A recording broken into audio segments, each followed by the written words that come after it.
El 30 de agosto, el gobierno inglés se reúne para hablar de las pretensiones alemanas sobre la región checoslovaca de los Sudetes. Su decisión es esencial, porque Francia no quiere cumplir sus compromisos con los checos en solitario, y la Unión Soviética solo lo haría en caso de que Francia diera ese paso. El primer ministro inglés, Chamberlain, expone su doctrina. No debemos transmitir a Hitler una amenaza en el sentido de que si invade Checoslovaquia le declararíamos la guerra.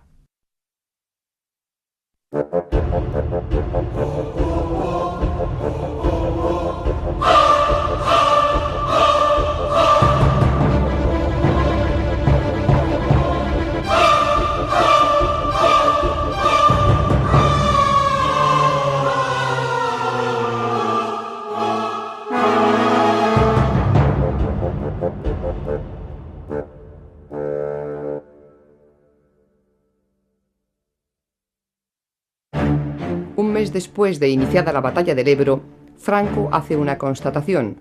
Sus fuerzas están en inferioridad táctica frente a los republicanos, y para remediarlo, decide reforzar aún más sus tropas. La primera división de Navarra, que está en el frente de Levante, se incorpora a la lucha.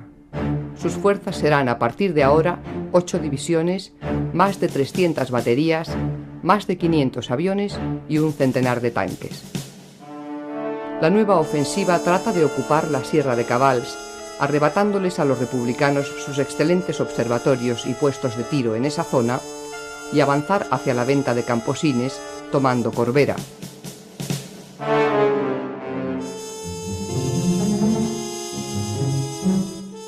Franco sigue descartando otras maniobras más fáciles. Está empecinado en destruir ese ejército, cuyo aniquilamiento, dice, es necesario para los fines victoriosos de la guerra, y sabe Dios si se habría presentado una ocasión más propicia que la actual.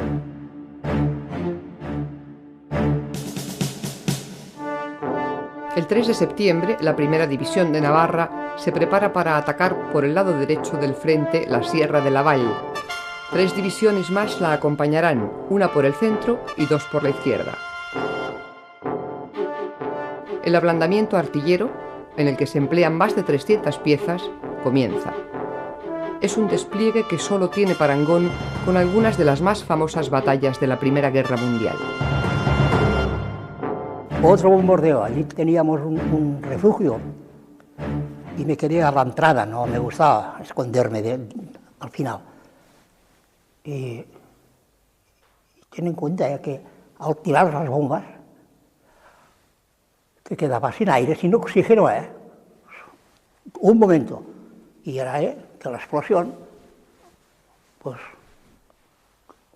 en fin, alejaba el oxígeno que necesitamos nosotros para respirar. El bombardeo, al que sigue el ataque de la aviación, es mucho más eficaz que otras veces. Todo un batallón republicano queda enterrado bajo las piedras en una de las cotas. Y luego llega el asalto de una infantería especializada en chocar con el contrario. La instrucción de Modesto es tajante. No se puede perder ni una sola posición. Si la ocupa el enemigo, hay que contraatacar rápidamente, librando a su alrededor cuantas batallas sean precisas, pero asegurando siempre que quede en poder de la República. Las cotas se pierden y se ganan en pocas horas a costa de las bajas que sea preciso.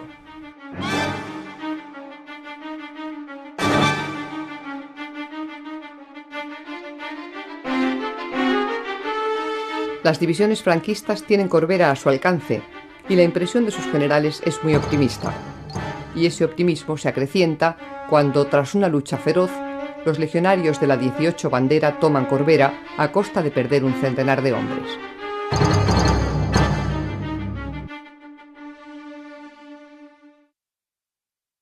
Dos días después, los soldados de la Primera de Navarra intentan conquistar las cimas de la Sierra de Cavalls.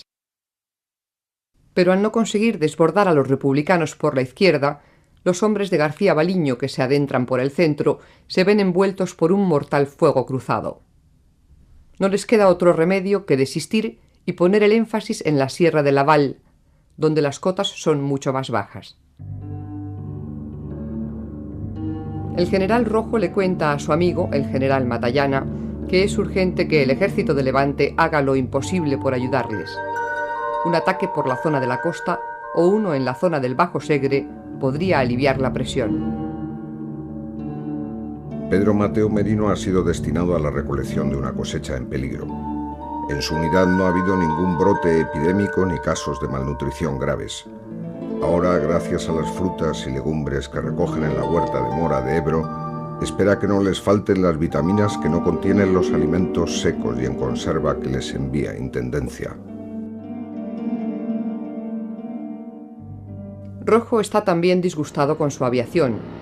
Mientras los franquistas estrenan aparatos de última generación, sus hombres apenas reciben protección. Y no solo eso, sino que, como le reprocha a Hidalgo de Cisneros, jefe de los aviadores republicanos, los ametrallamientos a veces se hacen sobre las líneas propias. La superioridad de la aviación franquista es cada vez más evidente. El héroe de la aviación franquista, Joaquín García Morato, que pilota con su escuadrilla los Fiat italianos, desarrolla a placer su invento de ametrallamiento en cadena. Mientras Yagüe parece convencido de que la batalla se acerca a su fin, García Baliño se muestra pesimista. A su parecer, no hay apenas terreno para la maniobra. Su único consuelo es el desgaste que siguen provocando en el enemigo, que reconoce haber sufrido en esta nueva ofensiva 8.000 bajas. En medio de ese debilitamiento recíproco, el general Rojo duda. ¿Debe continuar la lucha a ultranza o efectuar un repliegue a la orilla norte del río, considerando que la finalidad estratégica que motivó el paso se ha cumplido? Negrín y los comunistas no quieren contemplar esa retirada. Sería un severo golpe moral. Y los militares republicanos y socialistas, descontentos con el devenir de la guerra, podrían aprovechar la circunstancia para arrebatarles la hegemonía que disfrutan. Porque tenía un sistema de que abandonamos una trinchera y hasta que no llegamos a la otra no abandonamos la totalidad de los soldados que había en aquella trinchera.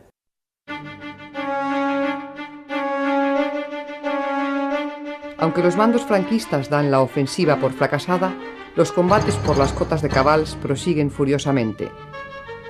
Y todo ese esfuerzo de vidas para arrebatarles a los republicanos únicamente unos 21 kilómetros cuadrados.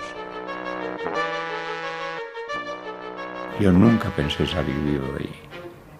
No, aquellos días no pensaban. Entre la sed que pasaba, la escasez de agua, y entre los tiros que había allí, aquello era una ensalada que no... era mala de digerir. El 12 de septiembre, en Nuremberg, Hitler lanza un virulento discurso ante el Congreso del Partido Nazi. Sus palabras son inequívocas. Alemania intervendrá en Checoslovaquia. A Franco, la determinación tomada por el líder alemán le resulta una mala noticia. Si hay guerra europea, la República se pondría del lado de Francia e Inglaterra, y el nuevo mapa le dejaría aislado. La guerra de España podría dar un vuelco espectacular. El día 14, Franco ordena, pues, al general Jordana, ministro de Asuntos Exteriores, que solicite explicaciones a los gobiernos italiano y alemán acerca de sus planes con respecto a España en caso de que el conflicto europeo estalle. Ese mismo día ordena también que se provoque una nueva crecida del río. Las presas del norte vuelven a abrirse y esta vez las aguas suben 2 metros por encima del nivel normal. El tránsito por el puente de Flix queda interrumpido, pero los ingenieros republicanos hace ya tiempo que consiguen reparar los pasos en un brevísimo plazo. Neville Chamberlain, primer ministro inglés, se reúne con Hitler en Berchtesgaden para suplicarle nuevamente que no tome decisiones apresuradas sobre Checoslovaquia. Casiano Sánchez se dedica a abrir zanjas para enterrar a los muertos, aprovechando que el frente está algo tranquilo. Los cadáveres no solo están a la vista, sino que a veces se encuentran escondidos bajo escombros o enterrados por la arena que ha caído de un parapeto, y hay que buscarlos. Casiano trabaja con un pañuelo en la nariz en el que ha puesto unas bolas de alcanfor para engañar el olor.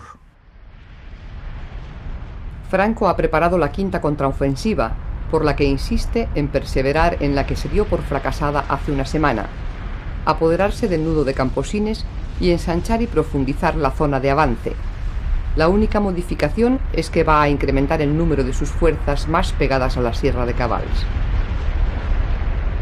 El día 17 de septiembre, Rojo recibe una nueva carta de su amigo el general Matallana, en la que le anuncia que se ha decidido tratar de descongestionar el frente del Ebro con un ataque que se llevará a cabo por Manzanares la Alventosa.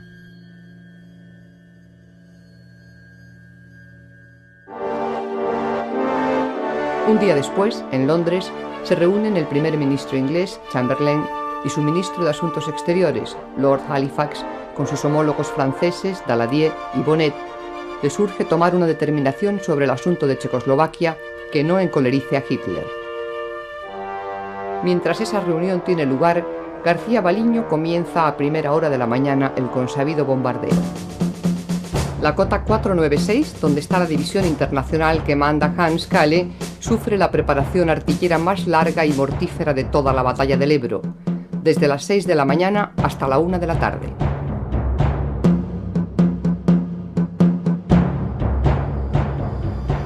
Cuando finaliza el bombardeo, la cota, que era un bosquecillo, es una altura pelada de la que brotan algunos troncos de árbol astillados, sin ramas ni hojas.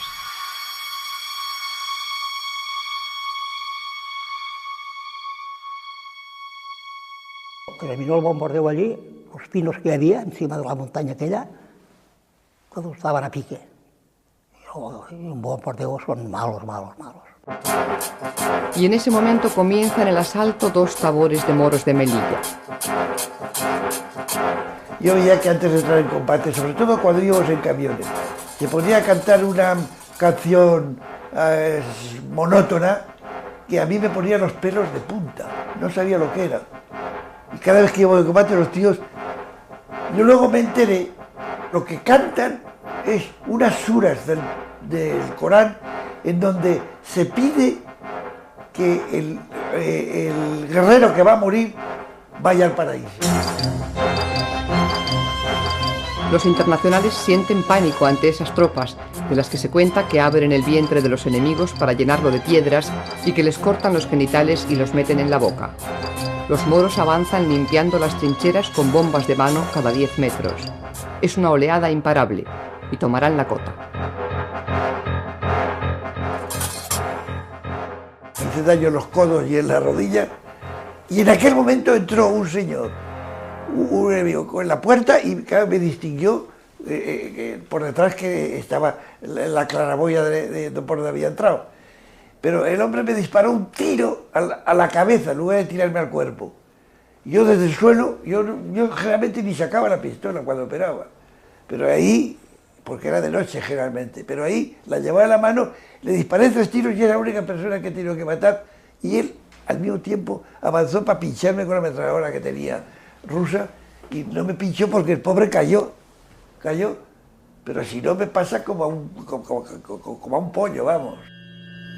Miquel Girós está con una brigada de internacionales. La fiebre le ha subido a 41 grados y se pasa varios días atontado. Ha contraído, como otros compañeros, el paludismo debido a la picadura de alguno de los muchos mosquitos que pueblan las charcas. Eso le libra de sufrir los siguientes asaltos de los temidos moros. Nosotros a los moros no los podíamos ver. Además, ellos tampoco seguramente nos podían ver a nosotros. Pero es que los moros tenían ya de sí, y ya los habían traído aquí a España, mira, que podían hacer lo que querían. O sea, que si querían matar, mataban, si querían violar, violaban, y si querían, mira, si te despojaban de todo. Porque la primera cosa que nos han explicado los que cayeron prisioneros, enseguida les quitaron las botas, les quitaron, si tenían un chaquetón bonito o lo que sea, todo se lo quitaron. Franco reprocha a Hitler haberle olvidado al provocar el problema de Checoslovaquia. Sabe que solo le queda una salida: ganar cuanto antes esa batalla que está a punto de cumplir 2 meses. El 21 de septiembre, el primer ministro de la República interviene ante la Sociedad de Naciones en Ginebra para anunciar la retirada de las brigadas internacionales. Durante meses se ha discutido si esa retirada debía ser proporcional a los hombres que combaten en cada lado, o total, o numéricamente idéntica. Ahora Negrín toma la iniciativa de forma unilateral.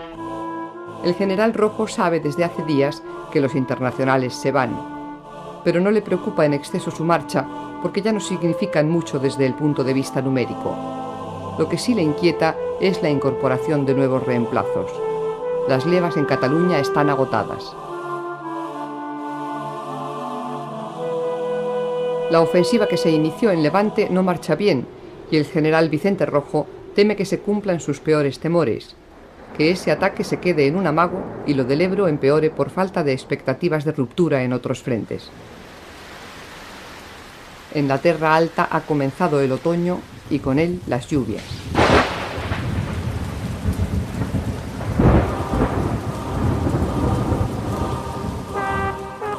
El día 23 es el último en el frente para los brigadistas internacionales, que se despiden resistiendo un poderoso ataque de los tanques y aviones enemigos.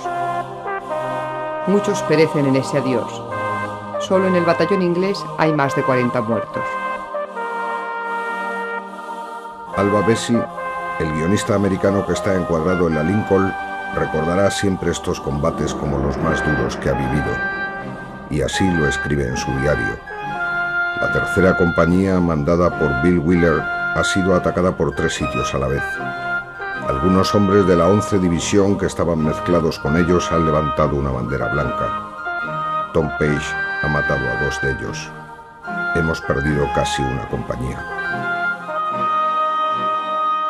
Más de 6.000 brigadistas abandonan el Ebro en cumplimiento de unos acuerdos que suponen la repatriación de unos 10.000 hombres por cada bando.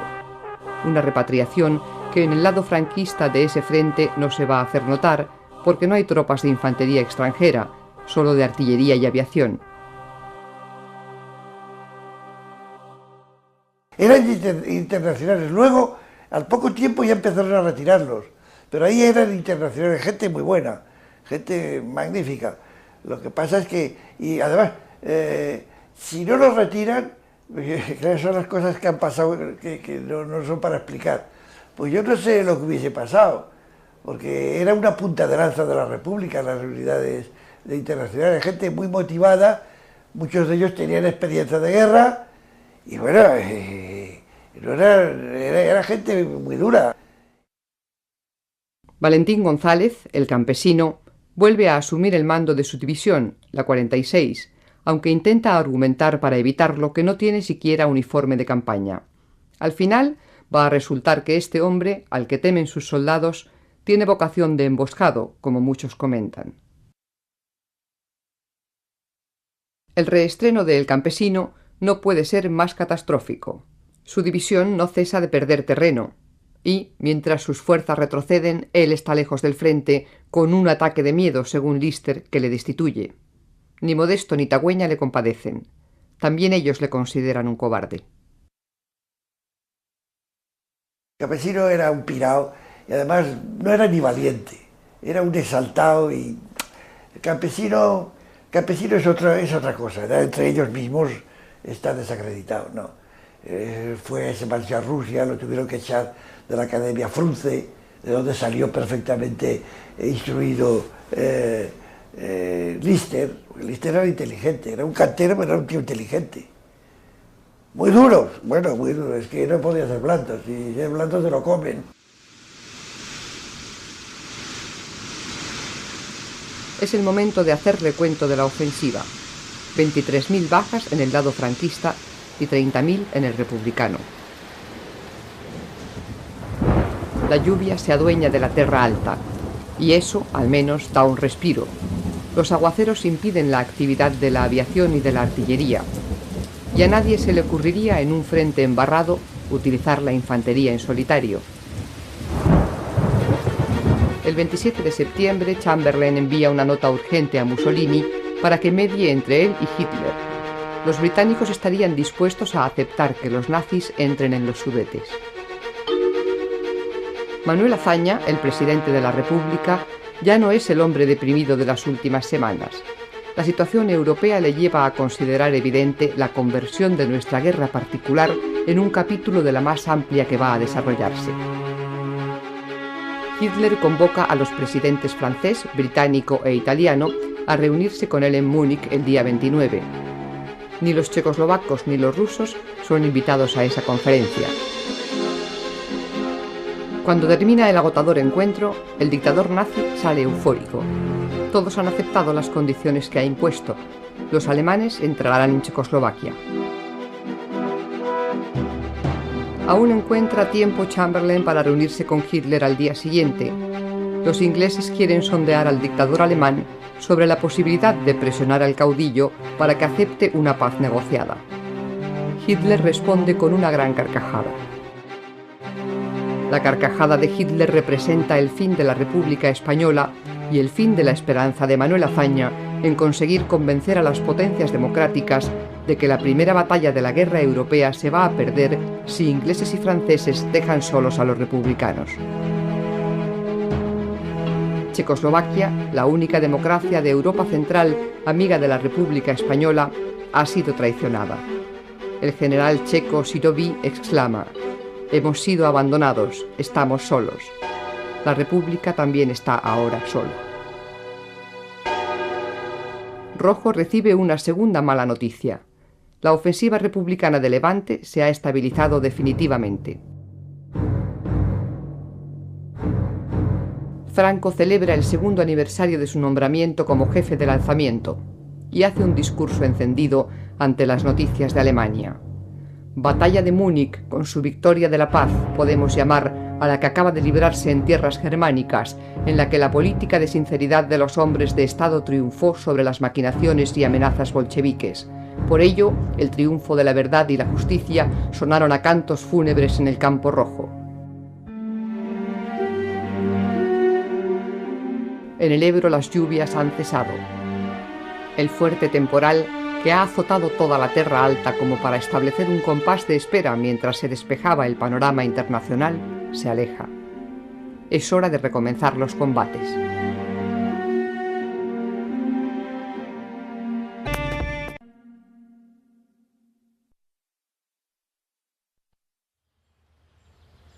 Desde la venta de Camposines, el general Rojo sigue el desarrollo de un nuevo combate que ha comenzado a las 10 de la mañana en este mes de octubre. Como siempre, un derroche de proyectiles que se combina con las oleadas de bombardeo. Piensa que sus hombres han quedado pulverizados. Pero cuando la infantería franquista salta de sus trincheras, en medio del polvo sin despejar, un día más vuelve a escuchar los disparos con que responden sus tropas. Roberto Llanza ha echado de menos la acción los días de lluvia. Entregado a la lectura en una chabola cerca de Corbera, celebra que al fin esta noche los rojos se hayan decidido algo más que amagar.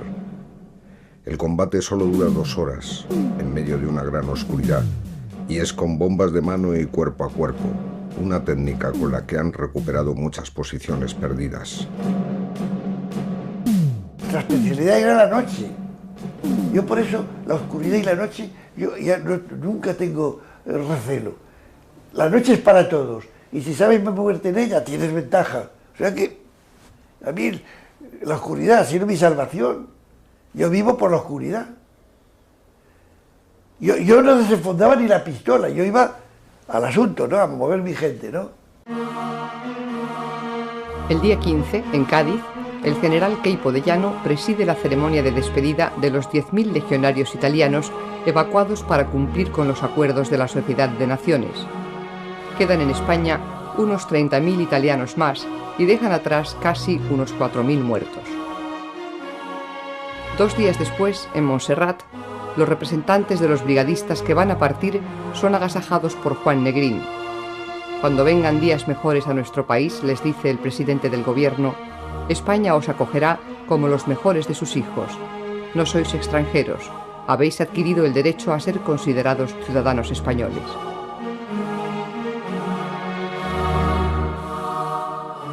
El día 23 de octubre, el caudillo convoca su consejo de guerra. El general Martínez de Campos, jefe de su artillería, expone que, mientras se produce el ablandamiento artillero, los republicanos se ocultan hasta que sobrevenga el asalto de la infantería. Y si, ha dicho García Baliño, la infantería avanzase mientras tanto hasta las posiciones más cercanas al enemigo, de manera que éste no tuviera tiempo de reaccionar.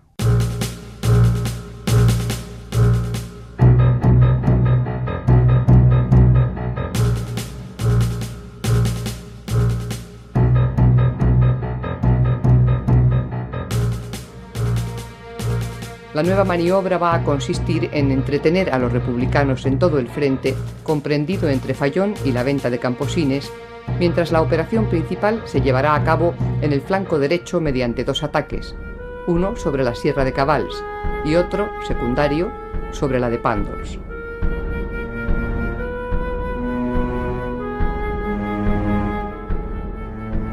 A García Baliño, su responsable, se le confían 5 divisiones, más de 500 cañones, 3 compañías de morteros y 2 agrupaciones de tanques. Más de 50.000 hombres, bien apoyados, se preparan para este empuje que se quiere definitivo.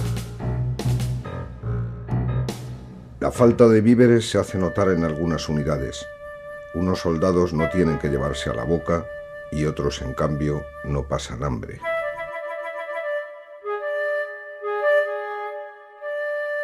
No, nunca. Tirábamos comida nosotros. O sea que la organización, ya sea del mando tal, buena y buena. Joan Cardona y sus compañeros son de los que tienen peor suerte y han comenzado a comer ratas de agua. Unas ratas gordas como conejos que hacen a la brasa con una preparación especial de hierbas. Es un gran descubrimiento gastronómico, especialmente interesante cuando se interrumpe el suministro. Pero yo creo que una vez que tuve maneras de pesarme, había adelgazado 30 kilos, no 30, pero 15 kilos, sí, una cosa así. Pero de miedo, que también adelgaza el miedo. A Modesto no le cabe duda de que va a haber otra gran ofensiva, y los soldados se afanan en jornadas agotadoras. Se plantan minas en los campos, se tienden alambradas, se cavan zanjas y se construyen nidos de ametralladoras.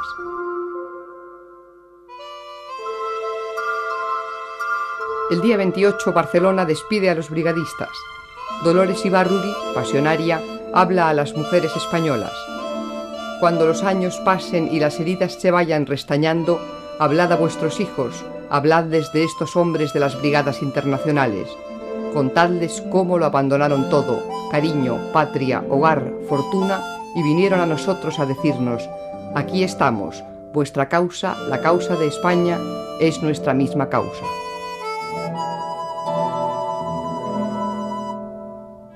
Y añade: podéis iros con orgullo, pues sois historia, sois leyenda, sois ejemplo heroico de solidaridad y universalidad de la democracia.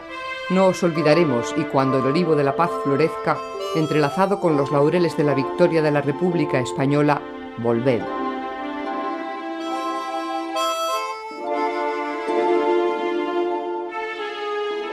Milton Wolfe es el jefe de la brigada americana conocida como la Lincoln. Wolfe, que mide 2 metros de altura, encabeza el desfile, con su figura desgarbada, marcado por la emoción. Nunca olvidará a España y los camaradas muertos.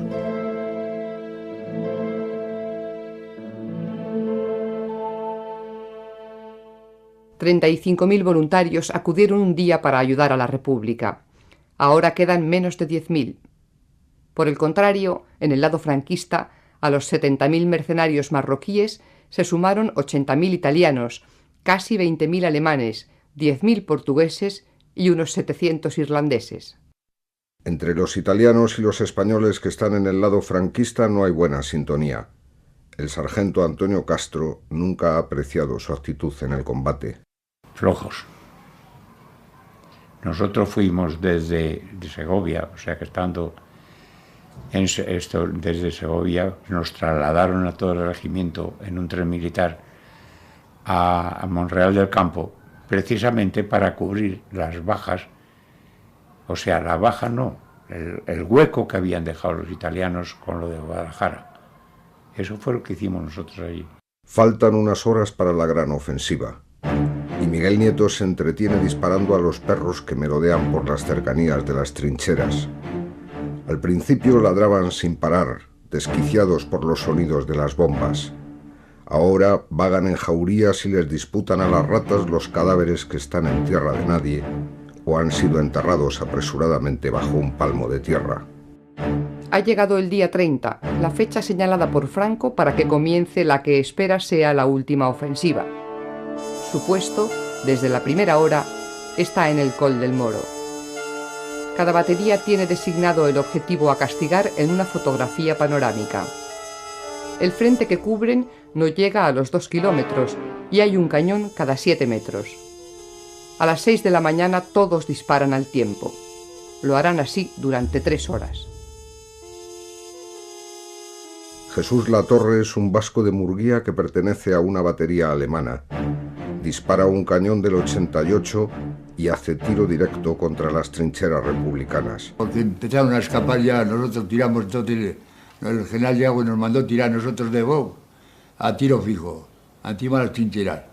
Nosotros a 2 metros de altura de las trincheras, allí explotaban las balas nuestras, eran unas balas así de grandes.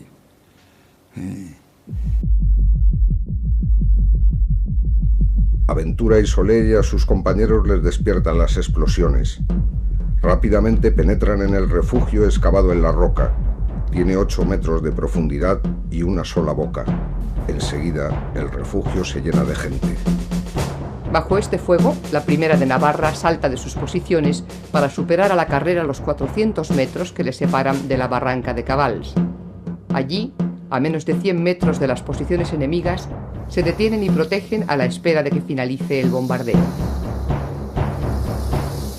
Cuando revientan las últimas granadas, saltan de sus refugios y se lanzan sobre las crestas. En pocos minutos llegan a sus objetivos y a base de bombas de mano y armas blancas ocupan las trincheras y las cuevas de las que van saliendo, aún aturdidos por las explosiones, los republicanos. Más de 500 defensores caen prisioneros, mientras otros tantos mueren reventados por las granadas o pasados a cuchillo.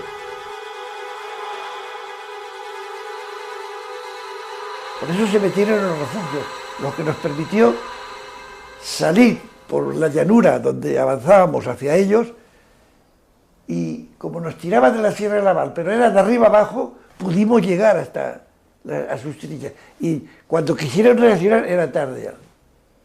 Por eso tuvieron tantas bajas y cogimos tantos prisioneros. Los franquistas van tomando con rapidez las cotas más importantes y abriendo una brecha que llega a los 9 kilómetros. En unas horas, todo el terreno limitado por la carretera de Gandesa a Tortosa y la de Pinel a Benissanet está bajo su control. Desde arriba, la aviación continúa con su trabajo. Los aparatos sueltan descarga tras descarga, bombas que provocan gigantescas explosiones entre los peñascos de la sierra. Por fin, Franco ha conseguido romper el frente. Había bombardeos de aviación tan tremendos que bombas de 500 kilos o más, yo sé que estamos en tierra, cuerpo a tierra, y la deflagración de las bombas no levantaba del suelo. Eso eran los Junkers nuestros, que pasaban en oleadas sucesivas bombardeando toda la línea. A la mañana siguiente, el general Vigón se presenta en el Puig de la Liga, donde está concentrado lo que queda del tercio de Montserrat. Al general le parecen suficientes para conseguir el objetivo principal de la jornada, el Cerro de Sant Marc.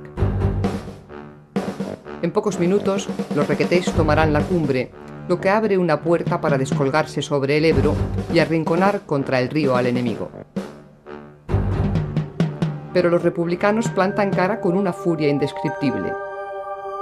Uno de los escenarios más sangrientos de la batalla, la cota 666, la llave de la Sierra de Pàndols, aguanta hasta la noche del 1 de noviembre. Esa madrugada, los regulares de la 84 División se lanzan hacia arriba con bombas de mano.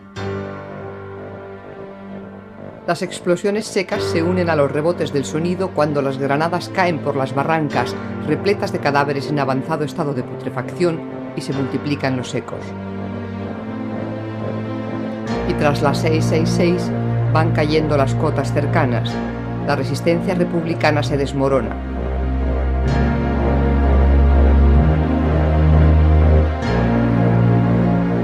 El quinto cuerpo de ejército de Lister ha sido derrotado y Modesto intenta recomponer el desastre, rehaciendo las líneas.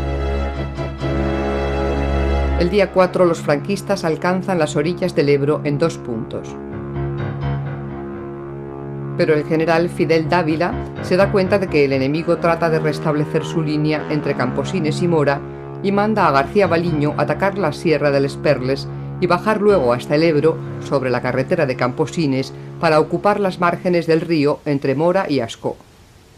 La 74 División ocupa Miravet y enlaza con la 105 en Xerta.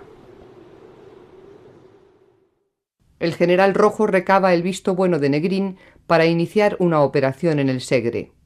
Estamos obligados a agotar todos los recursos para estar tranquilos de haber apoyado a este ejército cuanto nos ha sido posible. El primer ministro le da su autorización. Mientras, los franquistas ordenan de nuevo abrir las compuertas de Camarasa, pero esta vez el agua no sube tanto como para impedir el paso de las tropas. Rojo teme que se pierdan Benissanet e incluso Mora. Eso haría que solo quedase en poder de su ejército una reducida cabeza de puente. Un creciente desaliento le invade. Y en efecto, la primera división de Navarra, mandada por el coronel Moro Micián, toma Benissanet el 6 de noviembre. Sus ametralladoras ya tienen a tiro Mora de Ebro, y la carretera de Camposines queda prácticamente en poder de sus unidades. Modesto comprende que un repliegue es obligado, y Rojo no espera mucho del ejército del Este. Sin embargo, sus hombres cruzarán el Segre y atacarán la bolsa franquista de Serós. Joan Cardona es uno de los que hace ese cruce. Ha visto llegar a los pontoneros cargados con barquitas y tablones de madera. En un tiempo que le parece cortísimo, dejan listas las pasarelas. Antes de que caiga la noche, todo el material está preparado para el paso. Y luego la luna, que no aparece, protege la ofensiva. El quinto cuerpo de ejército ha quedado literalmente barrido.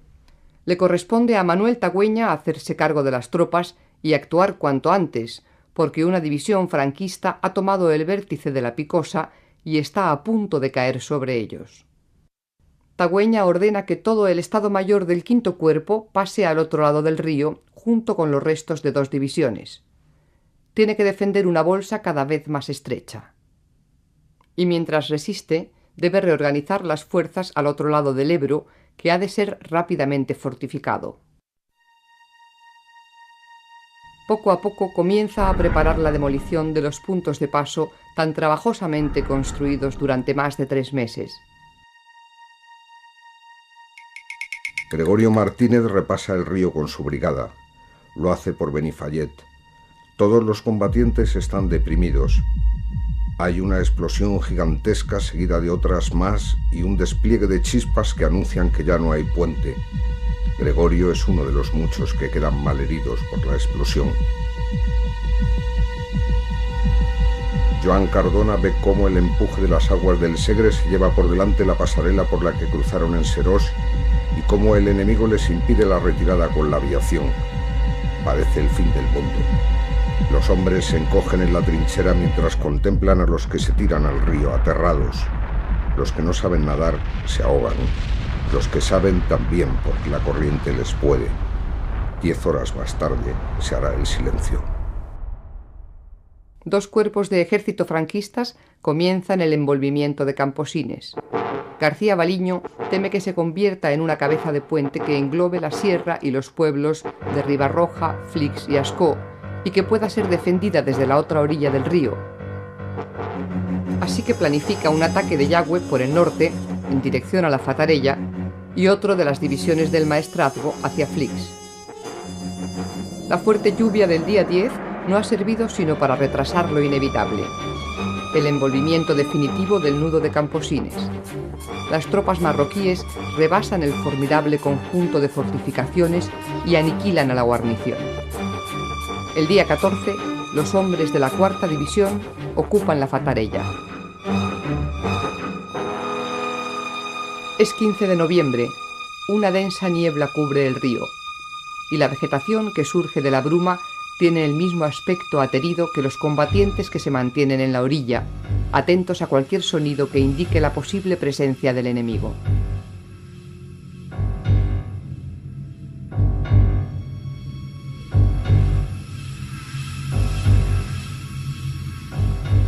Tagüeña quiere repasar el Ebro con los miles de hombres y el material restante sin cometer errores.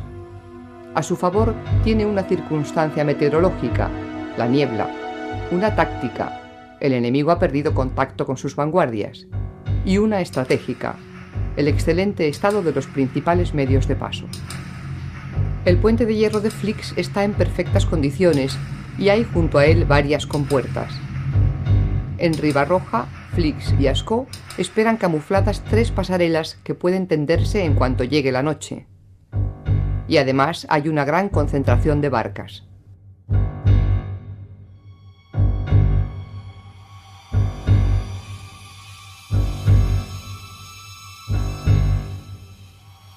Con las primeras sombras, Tagüeña da la señal para que comience la retirada. La 11 Brigada y parte de la 15 cruzan por la pasarela de Ribarroja. El resto de la 15 por el puente de Flix. Los 6 últimos tanques por la compuerta pesada. La 31 Brigada por la pasarela del sur de Flix y la 33 por la pasarela del norte de Ascó. La 13 Brigada, formada exclusivamente por españoles desde el final de septiembre, es quien está cubriendo el paso de todos los demás. A las 11 de la noche reciben la orden de replegarse. Es como el último golpe del cierre de un abanico.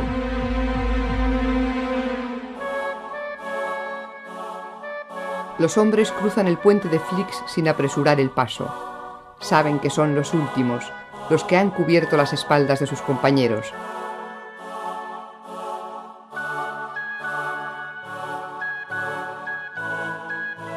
Y por encima del cansancio está el legítimo orgullo de haber desafiado hasta el final, durante 4 meses, a un ejército que les superaba en número, en artillería, en aviación, en tanques.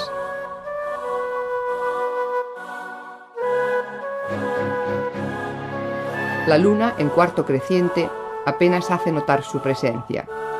A esas alturas, pocos piensan que la República puede ganar la guerra. Pero han luchado de una forma sobrehumana. Han aguantado lo que es casi imposible imaginar.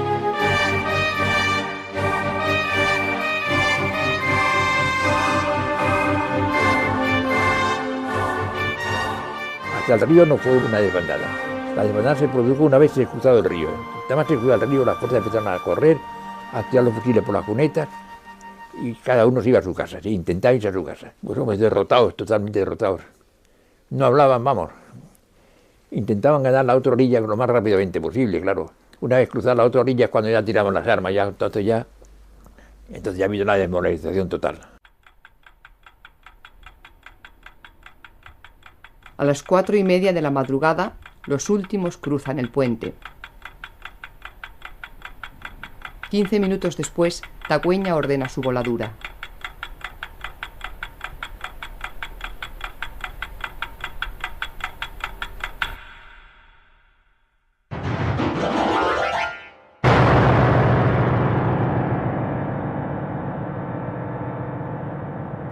Yo creía que tenía tiempo de pasar y salí. Me cago. Lo primero que me encontré, uno que me puso la mano en el hombro. Dice, Masó, ¿eres tú? Digo, sí. Ay, ¿qué es el teniente Higuera? Vaya, pero ¿qué haces aquí? Pero si toda la compañía ya está al otro lado. Ay, pues yo estaba aquí esperando que pasara la gente. Y a las 4 de la mañana, el teniente coronel Tagüeña fue el que encendió prendió fuego a la mecha. Y a las 4 y un poco más, voló. Ahí se acabó la batalla del Ebro.